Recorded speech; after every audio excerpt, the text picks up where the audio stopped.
faithfully sharing value, exploring great books worldwide. Hi there, this is Sally's Book Talk. Today I'm diving into Smoking Ears and Screaming Teeth for you. This book sounds playful and cute, like a fairy tale, but it's actually a wild collection of self-experimenters' bizarre tales. Self-experimenters? They're folks who test stuff on their own bodies. They risk everything, swallowing bugs, germs, vomit, and other gross things, planting parasites in their guts, sticking tubes in their hearts. In deep seas and high skies, they keep pushing to the edge of death, and they cheer for it. Are these people crazy? Nope, they're a group who throw themselves into science, risking it all. The author, Trevor Norton, was a marine biology professor at Liverpool University. After retiring, he focused on writing, churning out hit after hit of popular science books. Oh, and the titles are super long, like his famous one, 99 Kinds of Junk Plus One Bright Idea, Inventors and the Weird History of Inventions. And today, we're covering this book, Smoking Ears and Screaming Teeth, Self-Experimenters, Bizarre Tales. In this book, Norton shares wild stories of self-experimenters and sneaks in tons of cool science facts.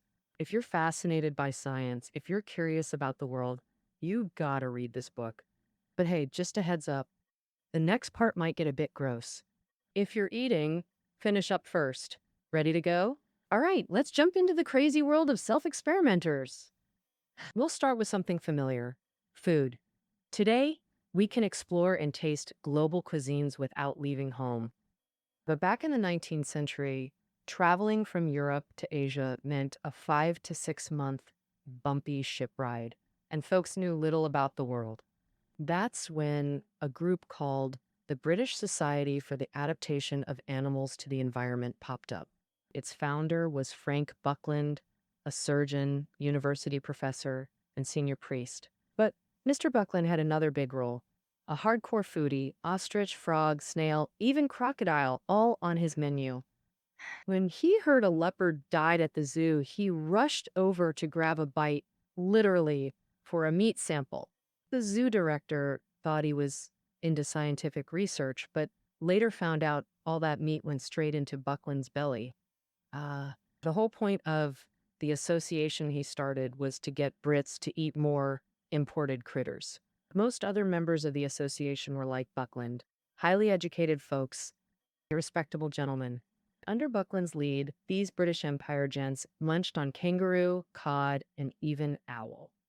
Then there was deer tendon soup, big in China back then, a broth boiled from deer leg tendons. Buckland's take on that deer tendon soup said it tasted like sipping a pot of glue, simmered forever.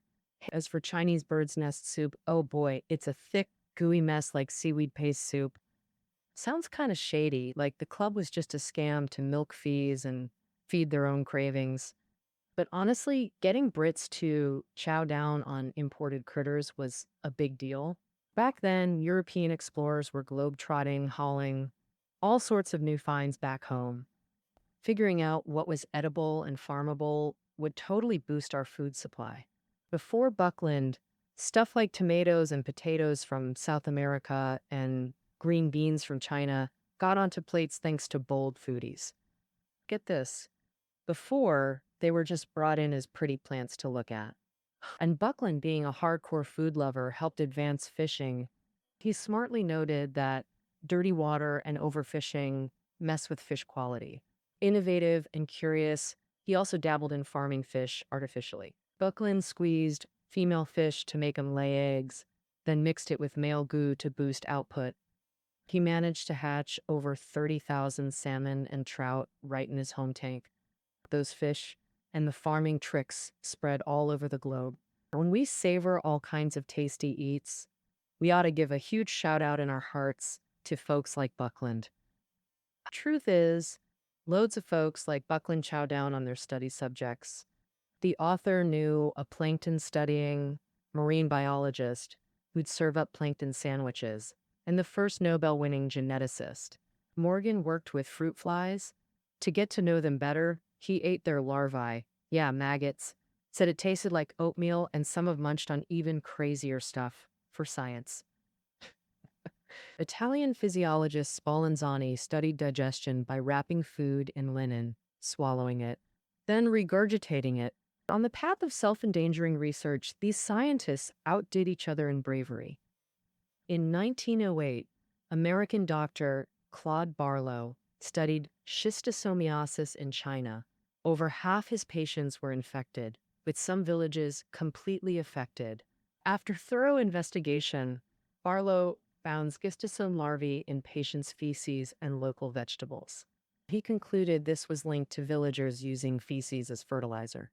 To verify this, he thought nausea and swallowed the worms, then observed what emerged from the other end. After 3 attempts, he saw himself excreting worm eggs. Moreover, vast regions from China to Egypt suffered from schistosomiasis at that time. These parasites spread not just through ingestion, but also via freshwater snails and rice paddies in rivers. Wading, bathing, or washing clothes in contaminated water could all lead to infection. In 1944, fears arose that soldiers abroad might bring schistosomiasis to America. Dr. Barlow immediately launched another experiment. He aimed to verify if common American freshwater snails could host schistosomes. Barlow shipped several snail batches from America to Egypt, all dying from poor transport conditions. So he risked everything, infecting himself to become a living carrier transporting the parasites to America. Many colleagues warned of extreme danger. Schistosomes cause dysentery, anemia, lay thousands of eggs. Mature worms cause systemic inflammation, blocking blood flow to organs, potentially fatal. The Barlows stubbornly embarked on the transport journey. After returning home, he soon experienced dizziness and even bloody urine. This meant schistosomes had severely compromised his health. Realizing the danger, Dr. Barlow cut a label-sized skin sample from himself for biopsy. The incision went deep, reaching the fat layer. Fearing anesthesia might affect parasites, he refused local numbing. Results showed adult schistosomes already present in Barlow's skin. He sweated profusely all night, started passing bloody stools, and his fever spiked to 40 degrees Celsius. He had to stop the experiment for deworming treatment. His colleague took over, trying to infect American freshwater snails with schistosomes from Barlow's body. All attempts failed. For the severely weakened Barlow, who knows if this was bad news or good news? Parasite infection research is just one small part of medicine. In medical circles, tons of researchers love experimenting on themselves. Back when medicine was primitive, surgeons doubled as barbers, while physicians were cracks.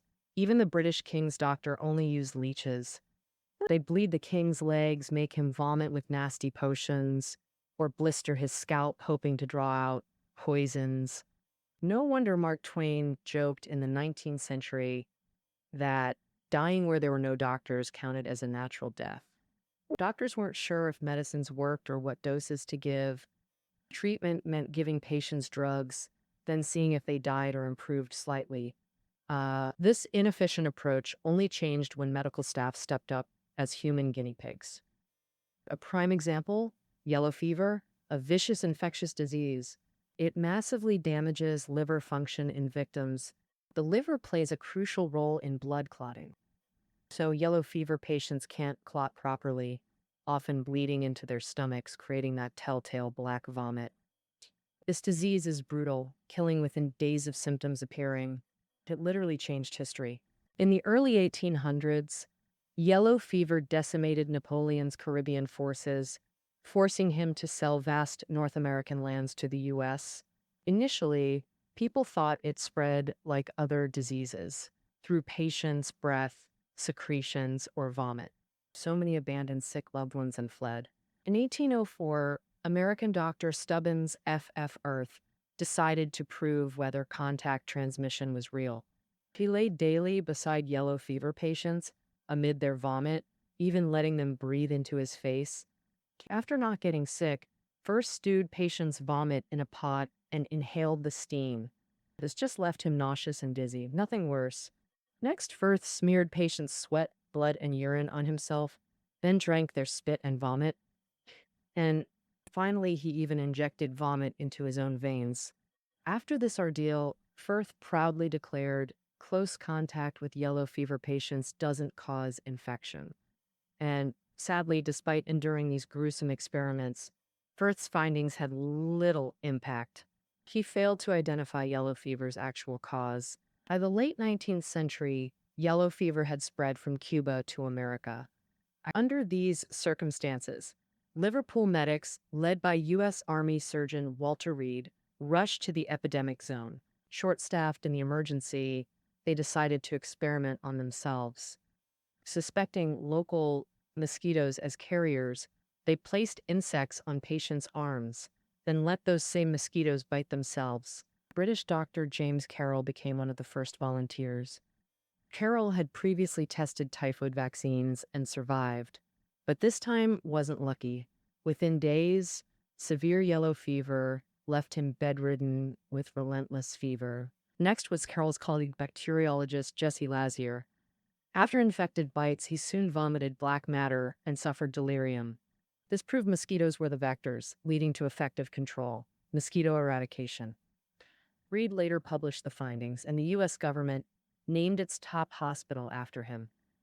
Tragically, heroic Lazier died 2 months before publication, and Carroll's health never recovered. Parasite research is just one small part of medical science.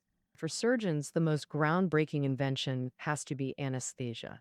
The legend has it that ancient medical giants like China's Hua Tuo and Japan's Seishu Hanaoka actually created effective anesthetics. But when modern medicine took off, that knowledge got lost. No worries, though. 18th century British chemist Humphrey Davy set his mind on this research. Back then, Britain had gas sanatoriums offering every gas imaginable, claiming to cure anything. And Davy ran one of these joints. Using his access, he sampled tons of gases, finding most were pure hype. Take carbon monoxide, deadly poison. At first, folks thought it healthy because it gave rosy cheeks. Davy nearly died once from breathing too much. A week later, he scorched his throat, inhaling a solvent that supposedly cured STDs. But nothing could kill his passion. When he heard nitrous oxide killed animals instantly, gotta try this myself, he thought. He started smart, tiny doses, then slowly ramped up. Coincidentally, Davy had gum inflammation. One whiff of nitrous, poof, pain vanished. He scribbled in his notes, nitrous oxide kills pain. Surgery game changer. But sadly, Davy dropped the research because of a side effect, uncontrollable jiggling fits, pure euphoria. Soon Davy got hooked. Didn't just huff it himself, gifted it to pals. Before long, laughing gas became society's hottest party trick. Poet Robert Southey raved it made me laugh, joy from head to toe. And happiness was the rich folks' biggest crave. Sanatorium traffic boomed. Davy got lost in the double high of gas and cash, ditching his research. Heads up, too much laughing gas wrecks your nervous system. If someone offers it today, run the other way. All right, back to our topic. Inspired by Davy, medical scientists kept discovering ether, chloroform, and other more effective anesthetics. These anesthetics revolutionized surgical techniques. Before these anesthetics were found, surgeons had to race against time. They had to finish the operation before the patient went into shock from agonizing pain. After anesthetics were invented, surgeons could settle down and try longer, more complex surgical treatments. Compared to predecessors, today's doctors are more like precision engineers, even artists refining their craft. Among these medical masterpieces, the most amazing one came from German surgeon Werner Forssmann in the early 20th century. He inserted a catheter into his own heart. The human heart is one of the most vital and complex organs in the body. It beats nonstop, providing blood and nutrients for life activities. So when the heart itself has issues, doctors find it super tricky. With traditional treatment, they need to operate on this constantly beating organ without causing external wounds, because even a tiny cut could cause unstoppable bleeding. Facing this puzzle, Forssmann took a novel path. He figured he could use blood vessels to send a catheter into the heart. Then he could do surgery inside or give meds directly through it. Forsman's boss thought he was daydreaming. Back then, no micro cameras existed, so no one knew what blood vessels looked like inside. The whole process relied totally on skill and gut feeling. If he poked through a vessel, it could cause massive bleeding in the experimenter. And even if Forsman got the catheter to the heart, they didn't know if the fragile heart could handle such prodding, as any small disturbance could make the heartbeat go haywire. That could be deadly back then or even now. Still, Forsman decided to give it a shot. He and his assistant sneaked into the OR during lunch break. He sliced open a vein in his arm, inserted the catheter, and slowly pushed it inward, bit by bit. After pushing in about 65 centimeters, Forsman felt the catheter must have reached his heart, so he went for an X-ray. The image showed the catheter snaking through his body, looking absolutely terrifying. But luckily, he succeeded. The catheter tip reached inside his heart. After this, Forsman got hooked, repeating the experiment on himself over a dozen times. One particularly dangerous attempt nearly left him bedridden with paralysis. Yet it was these experiments that revolutionized cardiac diagnosis and treatment. Now, for coronary disease, doctors don't need to saw through breastbones. Meds reach the heart directly without injections, angiography, stents. These treatments were unimaginable back then. Now they save coronary patients' lives, all thanks to one brave soul jabbing a catheter toward his own heart. If Forsman was a peacetime warrior, wartime doctors carry heavier, urgent burdens, leaving no room to fear death. Take 202, British submarine crews suffered sky-high casualty rates. Biologist JBS Haldane vowed to the Admiralty. Studying human survival under pressure would boost submarine escape survival. Haldane and his team locked themselves in a steel chamber, 2.4 meters long, 1.2 meters wide. They simulated diving depths by raising or lowering air pressure inside.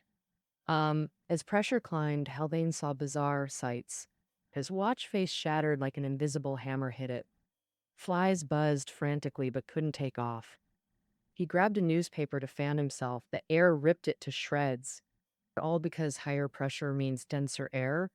When they depressurized afterwards, something wild happened. A filled tooth in Haldane's mouth screeched, then exploded with a bang. Why? Too fast decompression, like a diver rocketing from seabed to surface. Back then, escaping submariners and divers rushed upward, oblivious to risks, until Haldane's team revealed the dangers. That the price they paid was enormous. One of Haldane's colleagues had a collapsed lung on one side. As for Haldane himself, besides his exploding tooth, both his eardrums burst, severely affecting his hearing afterward. Of course, he also gained a new skill, blowing smoke rings out of his ears while smoking. During the experiment, smoke came out of his ears, his tooth exploded, but none of this stopped him from continuing. Back then, most divers used rebreathers. The exhaled gas was stored in the tank, not creating bubbles in water to reveal their position. But this also meant the pressure in the tank wouldn't drop significantly.